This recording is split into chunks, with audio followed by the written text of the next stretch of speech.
Op ziek naar het allerheegste en zuiverste in jezelf. Daarom gaat het hier aan deze tafel Joet. Want wat bezielt een inwoner van Weidum om hem waarom te loeken in een boeddhistisch klooster in Thailand? Halbe Pieter Klaus maakt een indrukwekkende documentaire hoe zijn vriend Hiels Hiddema. En Tolien Schuurman van de Rottevallen wie in de jaren 30 de rapste atlete van de wereld. En journalist Kees Koman schreef een boek hoe deze vergeten topsprinter. Goejoen, dit is Bient. Op de dag dat de kans heel tijd groter wordt dat Fred Grim na 22 jaar waarom naar Ljouwert gaat. Mr. Cambuur, zij werd er wel neemt. Zo'n hier had er zonder onderbreking het doel van Cambuur verdienen. Maar die tijd is zo goed als wist voorbij, want Fred Grim gaat naar Ajax.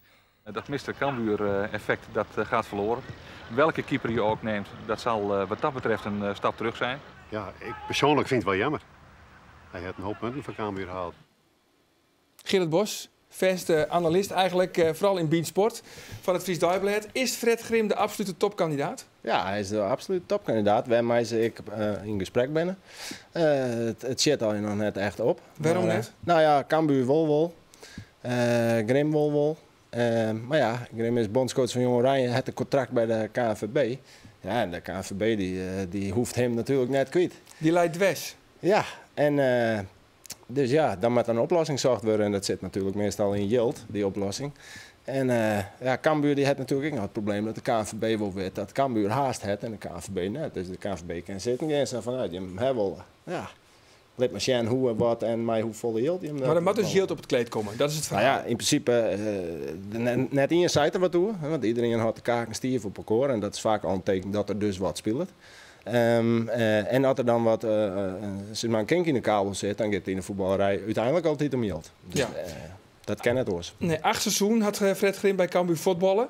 In de eind jaren 80 en midden jaren 90. Maar wat maakt het hem nou die absolute ideale droomkandidaat? Nou ja, hij had natuurlijk de binding. Hè, daar ben we meer trainers. Maar als Keizer hier ook de binding met Cambuur. Maar ja, die was die nou weer voort. Ja, die weer snel voort. Dus dat zei ik net altijd alles. Maar Sjoerd Grim, die elke keer als met Fred Grim praat. Al in het begin toen er weer, daarna toen er voort weer. En ik nog een Perelien bijvoorbeeld bij het jubileum voor Cambuur 50 jaar bestaan. Had hij dan altijd praat over Cambuur. Dat is dat je praten hoe je eerste auto of hoe je eerste liefde, wieso? Dat gaat dan voorbij, maar dat bloed wel de eerste en dat bloed is bijzonder. En hij kwam hier als jong baasje, in de midden jaren 80, en dat had ik wel verteld. Van, ja, ik hou daar een speciale band mee, omdat het de eerste keer weer dat ik van Hoes ging, de eerste keer in die wereld kwam. Alles weer nee. En dat, nou ja, dat maakt het indruk natuurlijk. En hij had het goed dien. Hij speelt voetbal wat mensen wel leuk vinden, want bij Almere City speelde het direct leuk. En van de directie van Cambuur is het wel een goede set om hem te stellen, want dat is goed bij de achterban natuurlijk. Ja, absoluut. Ik zit hier met nog 2 orenheren aan tafel. Kees, vervent sportliefhebber. Volg je het voetbal? Nee, helemaal niet. Ik hou alleen maar van topsport, zeg ik. Nee hoor, dat is een grap. Het is een grap. Ik vind voetbal wordt zo ontzettend groot gemaakt. Naar mijn, ik vind het allemaal een beetje te. Maar ik kijk als het mooi voetbal is, kijk ik ook. Oké, maar ideale trainer voor Cambuur? Doe eens een suggestie. Ideaal trainer? Ja joh, daar weet ik helemaal geen bal van. Nee, echt niet. Als je me nu met een pistool op mijn hoofd noemen ze een trainer. Nee, echt niet. Nee, maar de jongen wil wat oren namen, Roen. Andries Ulderink wordt dan echt niet. Ja, maar er zijn zelf volle beschikbare kandidaten eventueel. Ik bedoel, je kent heel regimentje van Gert Kruis, dat Ulderink. Er zijn mensen die zichzelf aanbieden, zoals Bert Konterman. Ik kan Cambuur verleden. Nou ja, meestal zitten Jaap Stam. Ja, zou die willen of net. Die zit naar Reading, die zit naar Engeland. Ja, daarom. Maar dus, dat denk ik dan ik net. Maar ik bedoel, ze zijn er heel veel namen die dus de revue passeren. En, wanneer komt er meer duidelijkheid aan, Gerard? Nou, ik neem hem gewoon in deze dagen. Ik hier het juist al verwachten, want toen ging zo met de KNVB in de slag, had ik goed geïnformeerd ben. Want nogmaals, Cambuur zei niks. Neem de telefoon ik net op. Jullie zien alle 3 telefoons uit van de heren beleidsbepalers. Dus misschien zitten ze tegelijk aan tafel mij. Misschien wel Bert van Oostveen, ik noem maar wat. Want die wielen natuurlijk de Oranje dagen net. Hij is de baas van de KNVB. En Oranje spelen oefenwedstrijden. Dus daarom wordt het misschien ook het weekend heen telt. Ja. Maar dus, nog één vraag hierdoor. Waarom wordt het zo geheimzinnig dan? Dat is geld? Of ja, wat? Nou ja, kijk, het gaat hier natuurlijk wel om iemand die een baan heeft ergens. En dus snap ik wel dat ze op zich niet hoog van de toren blazen. Want ze moeten het eerst maar eens worden over een ontbinding. En ja, dat is ook niet netjes om dingen te roepen in een onderhandelingsproces. Dus, Dat is het verhaal met name. Nou, Daarom... Ja, dat denk ik wel. En dat vind ik natuurlijk wel jammer als journalist. Maar Dat is ik denk dat de keer, mensen nog even geduld moeten hebben. Alleen, het moet ook weer niet te lang duren, want ze hebben wel een trainer nodig uiteindelijk. Dat liep het mij ek. Tiegetank. Of om Yes. je een beetje op de hichte te horen, Gerard. Aanstaan trouwens kun je zien naar deel 2 van een minifilm over jongeren die te joyriden met een auto. Van een gewone Frieske jongen naar een boeddhistische moens. Documentairemaker Halbe Pieter Klaus. Volgens zijn vriend Hiels Hiddema van Weidum op zijn ziektocht naar spirituele verlichting. En was daarvoor zelfs 3 dagen libje nevens de riegels van het boeddhistische Arya-centrum in Thailand. Halbe Pieter, mooi dat je er bent. Ja. Ik had de documentaire zien en toen heeft hij zelfs op wat ik ervan vind. Ja, wat voest van? Ja, ik vond het indrukwekkend. Eerlijk weer. Ik vond het een mooie documentaire. Maar wat me vooral, ik kon me absoluut net intinken dat een jongen zijn hele gezin achterliet. Om het hoogst haalbare te hebben. Ja, verlachting. Ja. Zijn verlichting. Ja, Ja. daar kan ik mezelf helemaal niks bij intinken. Nee. Maar toen heeft hij zelfs onderdompeld in die vrouw. 3 dagen lang. Want Ja, oorsprong ik hier hetzelfde. Hè. Ik kon me er weinig bij voorstellen. Ik zelf 12 liedjes ben. Ja, ik kan mij net intinken dat ik mijn gezin achterliet zoeken om zelf gelukkig te worden eigenlijk. Nee, maar dan mochten ze er helemaal net filmen. Dan moest eerst 3 dagen leven als een monnik. Ja, nou, het Arya-centrum bestaat al heel lang, al meer dan 20 jaar. Alleen er is nog nooit bewegend beeld naar boeten te komen. En ik jaren dat Hiels daar ziet en toen heb ik hem een mailtje gestuurd. En verbazingwekkend nog, hij stuurde mij weer een mailtje weer waarom. Wie dat nou dacht. Dat er internet is, überhaupt ook. Ja, nou ja, goed, Thailand, overal is internet, hè. Ik in Thailand, Ik in het klooster. en zelfs in het klooster. Maar hij zei, ja, de meeste komen, maar eerst 3 dagen mooi van en ik beloof niks. Want als het net leuk is, als het net leuk mooi doet, als hij net hier opstelt, dan kies me weer naar huis. Dat is het, hè? Dat is er tussen de monniken in. Ja, jong, ja. Dit is zijn foto, want ook is er dus hinnen van Hiels Ja. uit Weidum. Ja. En even voor de meesten, waar is Hiels? Ja, Hiels Hiddema dat is mijn vriend en ik ken hem van het FIEK. En dat is een jongerenorganisatie die een uitwisseling organiseert met oren minderheidstalige gebieden in Europa. Nou, ze hebben al, toen ik een Iers 18 was, hebben we elkaar getroffen en hebben een heel soort reisjes gemaakt, heel veel bier dronken. Hartstikke gezellig. En op een gegeven moment werden elkaar uit eergevelen en toen zie ik op Instagram, want ja, daar zit hij wel eens op en toen kwam ik een foto van hem zien, waarop had hij echt met volle bewondering naar zijn boeddhistische leraar zeggen. En toen dacht ik, hey, dit is wat. Want mijn eigen broer, die had ik een tijd in het klooster zitten. En precies op het moment dat ik me hiels bier drinken weer. Dus dat was heel toevallig. Daar kwam dat ding bij elkaar. En ik dacht, ja, hier moet ik wat mee. Ja. Volgens mij zit hier een film in. Ja, nou, dat is absoluut weer. Er is dus nou een documentaire maken. En hij had er dus voor gekozen om monnik te worden. Ja. Ik kan even een fragmentje in hoe het zien leven er nou uitshot.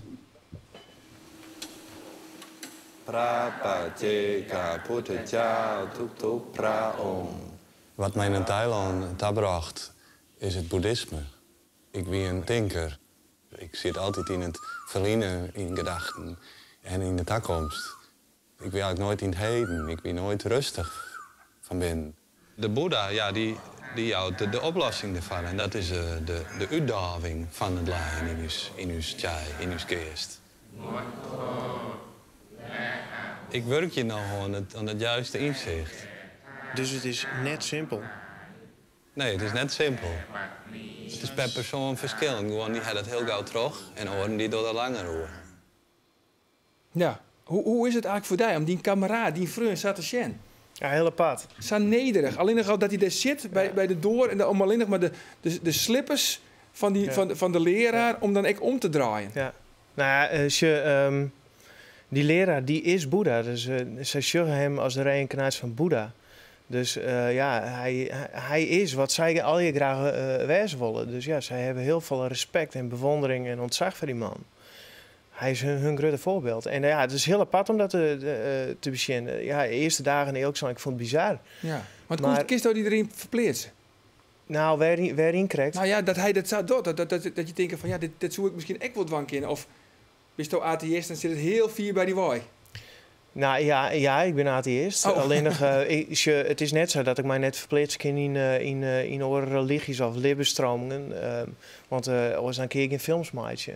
Dus en dat is ook de reden geweest waarom ik wel gaan ben en bereid geweest ben om 3 dagen precies hetzelfde te doen. Want ik vind als je een vrouw goed vertellen wil, dan moet je eigenlijk zelf voelen hoe het is om zo'n leven te leiden. Hoe wie dat dan? Nou ja, heel extreem. Weinig eten, heel weinig sliepen. 3 keer daags 2 uur les. En les is dan steeds hetzelfde verhaaltje.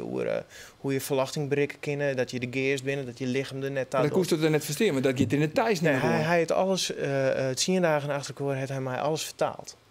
Ja. Na 3 dagen hoorde het net meer, want hij hiek de camera vast. Dus de rest hebben we hier in Nederland vertaald. Maar hij heeft alles oorzetten. Ja. Is er nou ook oors waarom kwam? Dan mijn op beeld ervan, dan wijst daar mijn hinnik Nou, wist? ik vind het, hij is dan Boeddha toestaan? Nee. Nee, nou, dat wel. Dat denk ik Ja, wel. op het toilet Ja, zit een nou, boeddha. ik bedoel, bijna iedereen had een boeddha, maar het werd ook hier. Ik dacht, dat is wel mooi, vredelievend. En het is ook vredelievend. Het is eigenlijk best wel een mooie levensuitzoeking. Maar tegelijkertijd is het een hele egoïstische levensuitzoeking. En daar kwam ik wel achter, want hij kiest gewoon echt voor zichzelf. Hij zei, krijgt als een boeddha overigens, die verliert zijn gezin ik. Hij zei, ik moet eerst mijn zelfverwachting in mijzelf vinden, mijzelf bevrijden van al het lijden, voordat ik andere mensen helpen kan. Mijn band, mijn vrouw, mijn familie. Maar als ik dat bereikt heb, nou, dan ben ik de beste leraar die er is. En wat vinden die ervan dan? Ja, dat sluit mooi. Ja, die familie. Maar dat sluit mooi on op het fragment. Dat kunnen we even snel Ja. want we zag in de documentaire dus dat hij zijn gezin achterliet. En even naar zijn zwansje Aram. Aram. Ik vind het niet zo leuk dat de papa in de tempel. Waarom niet? Waarom daar kan je niet spelen? Heel weinig spelen. En jij wilt wel graag met hem spelen. Ja, Ben je dan ook een beetje boos op hem? niet. En mama die gaat ook naar de tempel, hè? Ja, gaat in de tempel wonen bijna. Ja? Wat vind je daarvan? Ook niet leuk. En wat ga jij dan doen? Waar ga jij wonen? Oma en bij opa. Nou, dit vind ik eigenlijk wel heel erg heftig. Ja. Nou, 2 dingen. Ja, hij shut zijn band dus nog wel. Want die komt gewoon op bezoek in de tempel. Maar zijn vrouw, die had nou ik beslist, die wil ik graag verwachting bereiken. Dus die giet ik in de tempel ween. En dat betekent inderdaad dat het band in eerste instantie bij zijn paak en beppe ween maat. Alleen nog, dat klinkt heel extreem, dat is ook heel extreem. Wij zoen dat u waarschijnlijk niet voorstellen kunnen. Maar in Thailand is het wel een oor soort cultuur. Ten eerste monniken een hege status, een hege onzin. Dus het is heel eervol als de monnik wust. Dat is één. En 2, een heel soort liedjesband groeien daar op bij hun paak en beppe, omdat hun ouders gewoon werken maken. Waar het wringt is natuurlijk dat die ouders net hoeven te werken. En dat die band wel bij hun paak en beppe opgroeien maken. En het beeld was toch hest van het boeddhisme, is dat nou toch het mooiste van deze documentaire echt verloren? Nou, ik wist natuurlijk wel een beetje werken naar Taiwan. Dus in die zin is het net heel veel verloren. Alleen het is wel heel extreem. Het is een hele extreme keuze. De kist in het leven een heel soort keuzes maken, maar dit is er echt wel eentje van, ik weet eigenlijk net zo gauw wat er nog vol extremer is dan dit. Nee. Ja. Hoe lang zit hij er nu? Hij zit nou een jaar daar in het klooster. Oké. Een jaar. Ja. Had net zo goed marathons kunnen gaan lopen, denk ik. Maar goed. Marathons, dat wil Om ook de helpen. verlichting, ja. Ja. Ik denk dat veel mensen dat ook doen. Ja, maar denk ik echt. Dat Ook een zegt soort- hij, dat gaat allemaal, onze westers denken is allemaal gebaseerd op ons lichaam. Wij Ja. zijn niet ons lichaam, wij zijn de geest. En dat heeft weer te maken met de reïncarnatie waar zij in geloven. Ja. De wedergeboorte. Ja. Dit weekend. Dan is de documentaire Hiels van Fries naar Aria te zien op Omroep Friesland en NPO 2. Hoe slim kan het herinneren als een paar jongens besluiten om te joyriden? Dat is het thema van het verhaal dat mij Jorik Speerstra kwartlien de verhalenwedstrijd van het Skrouwersboen wist te winnen. Dit verhaal is verfilmen terug Omroep Friesland en deze week hier te zien in Bient. In 3 patten. Want ja, hoe slim kan het herinneren? Ik viel me leeg van binnen. Hielendal leeg. Mooie jongen, hè? Een hele mooie jongen. Het bier smaakt de man maar best. Hoe letter het wordt, hoe gezelliger het wordt. Hey, zullen we hier naar de fire? Vreeg David. Het wordt heeg tijd dat ik nu vette dance moves weer eens even van doe. Een strak plan. Joggen we. Mooi op het fietsje? Vreeg op Mike. Meer dan 50 kilometer, man. Ja, ik ga vakantie, ik ga echt net fietsen. Met David. Ik ga een beter idee. Jong. Jong? Jong genoegen. Wie me thuis. Oké. Oké? Oké.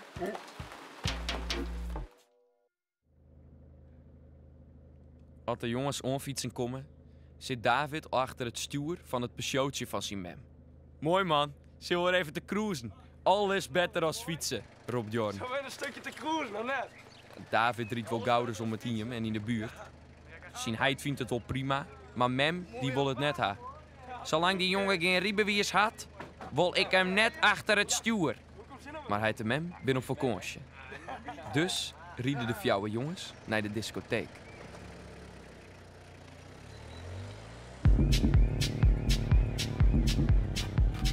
Na een stuk als wat misleren versierpogingen en zijn maten die hoe letter, hoe vervelender worden, had David skiersie nog. Man, we gaan nou naar huis. Waar het mij komt, rint maar. David helpt de jas op en de man matte opzitten om hem bij te houden. Wat iedere mij die jong, stikjaggerijn. Niet! Bekhaar en mij komen. Oh, sorry, Tony. Ja, fuck.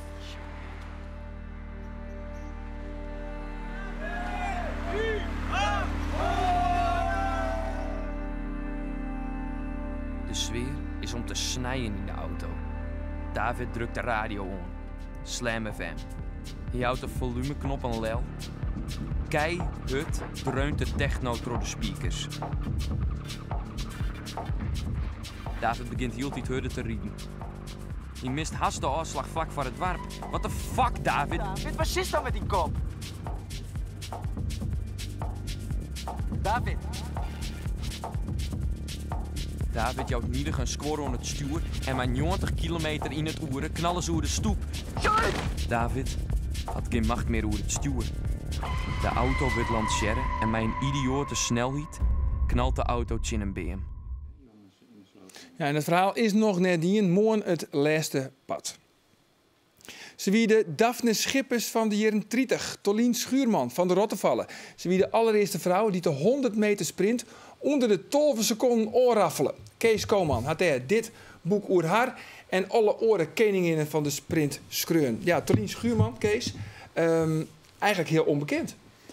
Ja, dat komt omdat ze veel te kort atletiek heeft kunnen doen. Ze heeft de pech gehad dat ze wanneer was het? 1932, de Olympische Spelen, ging ze als favoriete met de boot, 3 weken met de boot. Los Angeles? Ja, Los Angeles, eerste boot in New York, treinreis.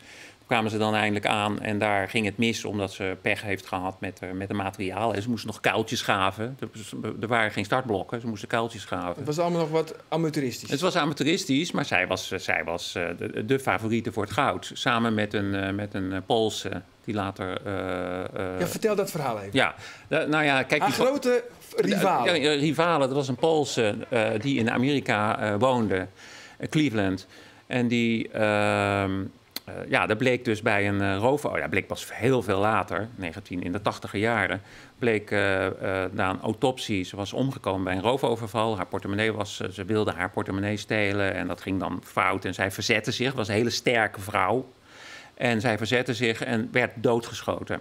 En omdat er altijd al verdachtmakingen waren over wat is het nou eigenlijk, een vrouw of een man... is er toen autopsie op verzoek van journalisten met name. Journalisten wilden dat ook weten. En er zat natuurlijk een prachtig verhaal in. En toen bleek na een maand dat het eigenlijk in ieder geval voor een behoorlijk deel man was. Ze had een piemeltje werd gevonden.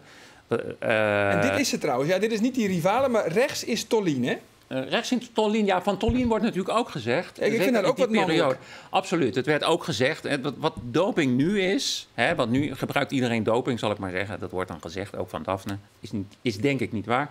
Maar werd toen, was de discussie van... is het wel een vrouw die meedeed. Want er waren meer. En natuurlijk is dat nog steeds zo. Het zijn het zijn de vrouwen met het meeste mannelijk testosteron. Trouwens ook de mannen met het meeste mannelijk testosteron. Die uitblinken, dat zie je niet. Dat zie je niet aan de buitenkant. Meestal zie je het niet. Hè? Bij Daphne zie je natuurlijk niks. Foukje Dillema is ook zo'n voorbeeld. Foukje was ook zo'n voorbeeld. Ja. Maar ja, goed, het was dus eigenlijk heel treurig. Want die Stella Welsh heette ze, die Poolse. Ja, die heeft tot aan haar dood als vrouw... Ze voelde zich een vrouw. Hè? En en toen werd ze dus op een ontzettend lullige manier... is zij ontmaskerd. Anders had nooit... dan hadden we altijd gedacht van... Oh ja, Stella, is het nou eigenlijk wel een vrouw? Is het een man? Zoals een beetje bij Foukje. Hè? Foukje kwam ook, werd pas na de dood... werd ze gerehabiliteerd. Maar Tolien, absoluut, want het staat hier ook in beschreven... tot absolute wereldtop. Ja, dat wordt wel vergeten. Hè? Zij was dus de eerste vrouw die in de wereld... die onder de 12 seconden liep. En ze heeft dan later ook, na die Olympische Spelen, die gingen mis voor haar. Maar ze was 19 jaar. Hè?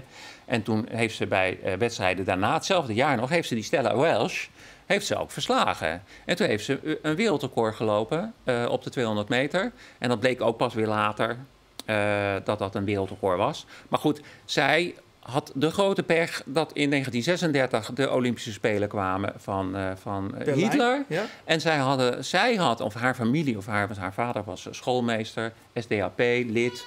Dus zij dachten van, hoe zit die wereld in elkaar? Ze keken wat verder dan veel andere mensen. Ja, we zagen hier de beelden van de Olympische Spelen, de openingsceremonie in Berlijn. Dus, van hoe is het, regent het eigenlijk, van die arm zo omhoog. Die grap werd natuurlijk altijd gemaakt. Van, Jesse Owens. Jesse Owens. En zij... Daar deed ze dus niet aan mee? Ze waren ook... Het Volk, de krant, was de Bijbel thuis.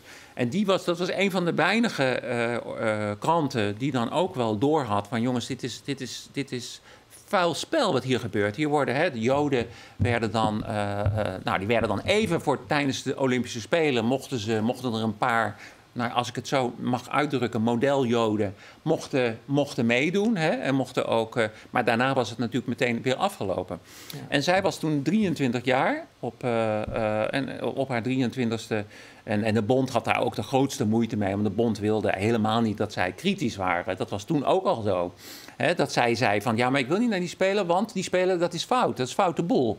En dat werd dus zij werd ook uitgescholden als alles. Ze kreeg ook hele boze brieven in de Telegraaf van, je verraadt het land. Maar uiteindelijk, na de oorlog, kreeg ze natuurlijk van iedereen gelijk. Ja. Maar ze was toen echt in haar toptijd, was ze 23 jaar? Op de 19e was ze al eigenlijk 's werelds beste, 's werelds snelste. Maar zij moest toen ze kreeg een blessure ook in 19. Die pech had ze ook, een jaar voor de Spelen. Ik probeerde even een bruggetje te maken naar Daphne. Ja, oké. Het was wel een heel slecht bruggetje, ik geef het toe, maar die is ook 23. Okay. En zij komt dus uit Rottevallen, Tolien. En Daphne Schippers, heb jij onderzocht, heeft ook Friese roots. Precies. Ja, hij Paak en Bep, Friesland Boppen. Ja, Friesland Boppen. Paak en Beppe uit Snits. Nee, maar Beppe was ook een topper. Beppe wilde zo goed worden dankzij Fanny Blankers-Koen, want daar gaat het dan natuurlijk ook veel over. Fanny Blankers-Koen was haar grote idool van Beppe. En Beppe had echt veel talent. Dus, maar die kwam ook weer een blessure, een lullige handbalwedstrijd. En was over bij Beppe. Maar Daphne is hier regelmatig hoor. Want die gaat er regelmatig naar Paken en Beppe. En Daphne gaat straks Olympisch kampioen worden. Ja, nog eventjes, we moeten naar het einde. Ze pakt goud? Ik denk dat ze op de 200 meter goud pakt en dat ze echt een medaillekandidaat is op de 100 meter. En de kinderen omheen, ik mat het even nog een keer, dat vreetje. Wat ze goud pakt? Ja? 1200 wol, 100 meter net. 100 meter net. Moet ik jou vragen? Mag ik het even vreetje? Ja, nee. Goud, ja. Goud, ja. Natuurlijk, jongens. Het boek van Kees Koman, Sprintkoninginnen van Fanny tot Daphne, dat leidt vreed in de winkel. Ons vier heren Tiegetak. Morgen dan ben we de verzels weer. Waar we het ontan, hoe dan ook, nog een hele gezellige jong. Dag.